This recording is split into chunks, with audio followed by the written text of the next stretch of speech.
Wow.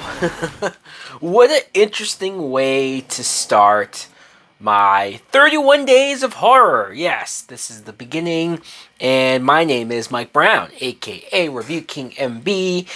And I have always heard about this movie, was somewhat aware of it, at least aware that it existed, but I never watched it. Obviously, I didn't even know what it was about. I had no idea what the plot of said movie was about. I'm talking about Phantasm. This is a 1979 film that was written, photographed, whatever that means. Didn't they just shoot it? Edited by and directed by Don Coscarelli. And clearly this guy, it's like a passion project for this dude. He did everything himself. And I commend that. I actually respect that a lot. Even if what I'm about to say about this movie is what I'm about to say about it. I still can appreciate and give him kudos for making the movie that he wanted to make and putting it out there. And I know that it's somewhat of a cult classic. I know it has its fan base out there. So I hope I don't piss people off when I say that I did not care for Phantasm.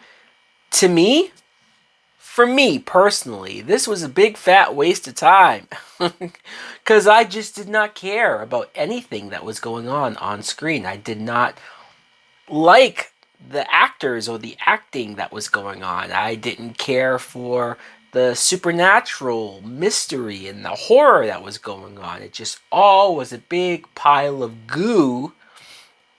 Now, maybe if this is a film that you saw when you were a kid, and so back then I could totally see, especially for the time period, the creepy imagery that it has, the creepy moments, the creepy scenes, a lot of its dream sequences, so I guess you're not supposed to know what's real and what's not. I could see if you're a young kid who somehow was able to watch this movie, even though there's plenty of nudity in it, I could see that it could have given you the heebie-jeebies, could have given you the creeps, could have been one of the scariest movies you ever saw at like 5 years old. But for me, at the age that I am now, I did not find this scary. I did not find this suspenseful in hardly any way at all. I will say this about the acting. The acting's bad. But it's just because this is a low budget film and it's a horror movie from the 70s, and so you're not going to get Oscar worthy performances. I get that. But I do like the one thing, if I am going to say something positive, I do like the fact that the main characters are brothers. I think there should be more horror movies, more crazy situations like this where the two characters are siblings or brother and sister or just some sort of connection between them where you get why they are looking out for each other as much as they are. You get why they are protecting each other as much as they are. We have Jody and Mike. Jody is played by Bill Thornberry, and Mike is played by Michael Baldwin. Baldwin? And you see that Mike is pretty young. I think he's like 13, they said. And he follows his brother around. I think they said their parents died not that long ago, and so he sort of is even more connected to his brother. And I like the fact that it was the young kid who was the one that discovered everything, that sort of first encountered all of the creepy stuff, all of the stuff with the tall man, and how he was sort of trying to get people to believe him. And coming from a young kid, it might sound preposterous, but it wasn't too long before his brother started to see some crazy shit as well. And then it became more about the two of them trying to figure stuff out, trying to prove that it's real, and trying to figure out how to stop it. I mean, that's the strongest stuff, if I had to say anything good, is that the brothers working together.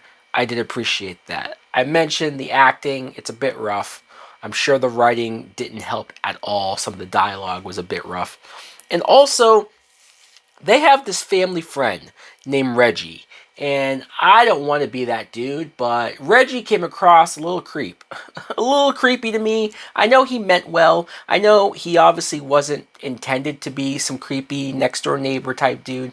But whenever he came over and gave that much attention to the young boy, Mike, and even one of the last scenes in the movie where it's like him laid up next to Mike by the fireplace and he's like, oh, we'll just go off together, it'll be fine. I'm like, this dude, he's not related to you. He wants to do something to that boy. I know, maybe I'm a piece of shit, maybe I'm an asshole, but I got those vibes. I couldn't help it.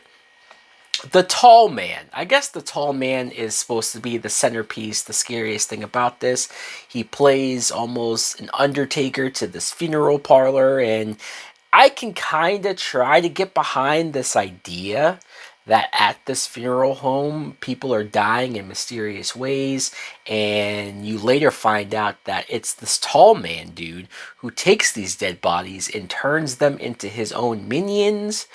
But when you see that the minions look like little Ewoks, I mean, I'm not even exaggerating. They are wearing like the similar robes and they kind of make similar noises and they're just as small as the minions are. I don't know why the dead bodies end up turning that small. I don't really understand the concept of that or the reasoning for that, and I know it's probably like you don't have to ask too many questions, but I did. God damn it, I was asking a shitload of questions, and also because they resembled Ewoks, I just couldn't find them scary.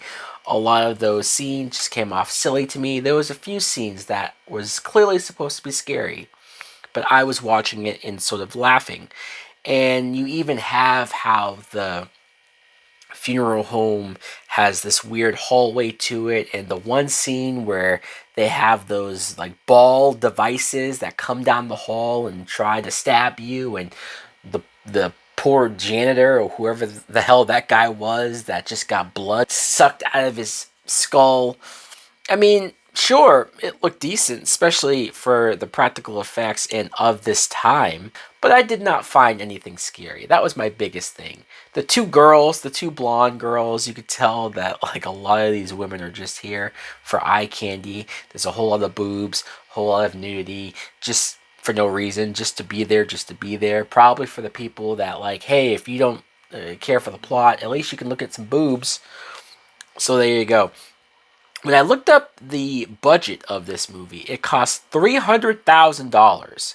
I'm telling you, that's impressive. I don't know what the adjustment for inflation would be for today, but that's still a small amount, and it ended up making over $20 million in the box office. So good for you, Don Coscarelli. I'm sure you have made a great name in living off of this franchise, because it is a franchise. The actor that played the tall man, I should mention his name, Angus Scrimm. I don't know if he's the guy that plays this character in all of these movies. The wrap up of his character at the end of this film was like, really? That's what we're going to do? And speaking of that, when you get to the very, very end, the last scene, I'm going to try to stay as spoiler free as possible, even though this movie's old as fuck. But just in case, I mean, I'm watching it for the first time, right? There might be other people. But you get to a point where it seems like they have everything situated. Everything was able to come together. And then they're like, oh yeah, this one character died in a car accident. I'm like, wait, what? you can't just throw that out in a line of dialogue. How did that happen? What do you mean that happened? Did the scene get cut out? Because it's just such a weird jump. And then there's one character who they showed died, was killed by the tall man, and then in the same end scene, they're just alive. I know maybe the point is that, well, that wasn't real, and oh, you can't trust anything that you see because it's all spooky, dooky, creepy stuff. But it just left me confused. The very, very end sequence, I'm like, how did that happen? Or why did that happen? I asked myself too many times while watching this film, why and how did these things happen? And I never got the answers. I tried to look up on Wikipedia to see other people's reactions, and it seems like for the most part more people enjoy this movie. So I guess I'm alone on an island when I'm saying to myself that I didn't care for Phantasm. I'm not going to say it's the biggest piece of donkey shit I've ever seen in my life, because it's not. It's not that bad. But it's not a movie that I'd ever care to rewatch ever again. I know that sounds a bit harsh, but I'm being honest, goddammit. Let me know in the comments below what you think of Phantasm. Do you agree with me? Or Is this one of your favorites? Thanks for watching. Like, comment, subscribe. Later. Please won't you save my desire.